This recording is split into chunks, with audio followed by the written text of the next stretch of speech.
अंडे बनाने वाली दवाइयों को अगर हम देखें तो ये दो कैटेगरी की होती हैं। इसके अंदर जो है वो कुछ टैबलेट्स होती हैं और कुछ इंजेक्शंस होते हैं। इसमें ये होता है कि ये हमारी बॉडी के अंदर जो है वो जो कुछ रिसेप्टर्स होते हैं ईस्ट्रोजन के, उनको ब्लॉक कर देती है। बॉडी से जो इकट्ठा होता है मिनोट्रोपिन, या जो पोस्ट मेनोपॉजल औरतें हैं उनके यूरिन से जो इकट्ठा होता है मिनोट्रोपिन, वो हम यूज़ कर रहे होते हैं।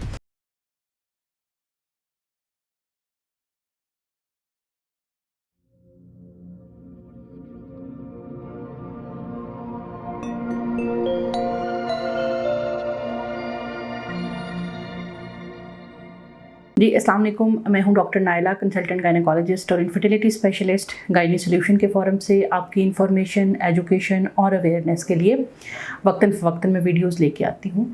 अब मैंने कुछ वीडियोस की एक सीरीज़ बनानी है जिसमें हम बताएंगे फर्टिलिटी मेडिसिन्स जो होती हैं उनके बारे में थोड़ी सी आपको आगाही देंगे। अच्छा, सबसे पहली जो दवाइयाँ जिसके ऊपर हमने बात करनी है वो है अंडे बनाने वाली दवाइयाँ।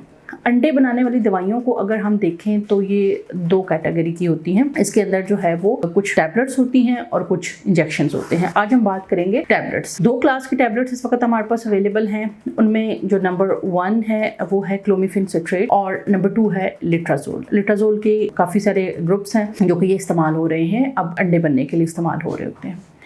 जो क्लोमिफेन सिट्रेट है, मुख्तलिफ नामों से आती है ये। इसमें ये होता है कि ये हमारी बॉडी के अंदर जो है वो जो कुछ रिसेप्टर्स होते हैं ईस्ट्रोजन के, उनको ब्लॉक कर देती है, जिसकी वजह से बॉडी के अंदर एक इमेज जाता है कि बॉडी में ईस्ट्रोजन रिसेप्टर कम है, जिसकी वजह से ये होता है कि follicle stimulating hormone FSH hormone जो दिमाग के पिट्यूटरी ग्लैंड से निकल रहा होता है वहाँ से निकलना ज़्यादा हो जाता है। जब फॉलिकल स्टिमुलेटिंग हार्मोन ज़्यादा निकलता है तो उसके नतीजे में होता ये है कि अंडे जो पहले बनना रुके हुए थे या कम बन रहे थे, उस सूरत हाल के अंदर जो है वो आपकी बॉडी के अंदर FSH हार्मोन हाई होने की वजह से अंडे बनने लग जाते हैं और बाज़ औक़ात एक से ज़्यादा बनने लग जाते हैं। जो लिट्राजोल होता है वो बेसिकली एरोमेटेज इनहिबिटर होता है जो कि बाकी ही तन बॉडी के अंदर ईस्ट्रोजन की मिकदार को कम कर देता है, जिससे होता यह है कि अगेन दोबारा FSH हाई हो जाती है। यानी दोनों दवाइयाँ जो हैं ये फॉलिकल स्टिमुलेटिंग हार्मोन FSH जो कि एंटीरियर पिट्यूटरी जो दिमाग का एक हिस्सा है वहाँ से निकल रहा होता है उसको ज़्यादा करती हैं। अब इन दोनों में फ़र्क ये है कि जो क्लोमिफेन सिट्रेट है ये मल्टी फॉलिकुलर है, यानी ये एट अ टाइम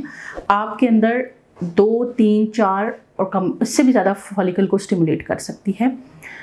और ये लेकिन इसका फ़ायदा ये है कि ये PCOS पॉलीसिस्टिक ओवरी डिजीज़, जहाँ पे अंडे नहीं बन रहे पेशेंट के अंदर, मेल हार्मोन ज़्यादा है, तो वहाँ पे ये इसका बहुत अच्छा रोल है। उसके मुकाबले में जो लिट्राजोल है उसका फ़ायदा ये है कि ये यूनिफॉलिकुलर है, यानी कि ये एक फॉलिकल को स्टिमुलेट करती है।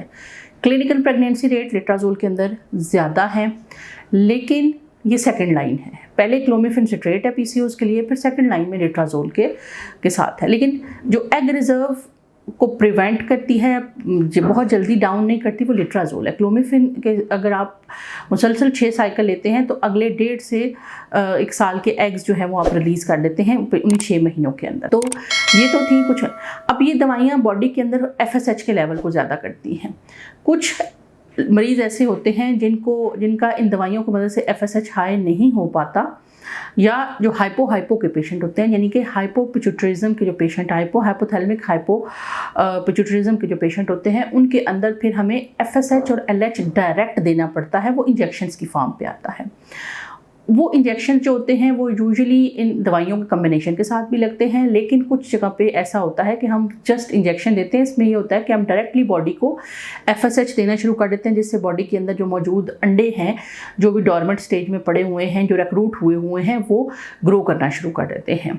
और जब ये ग्रो करना शुरू कर देते हैं तो ये मोस्टली ये जो इंजेक्शन हैं ये यूज़ होते हैं IUI या IVF की प्रोटोकॉल के अंदर।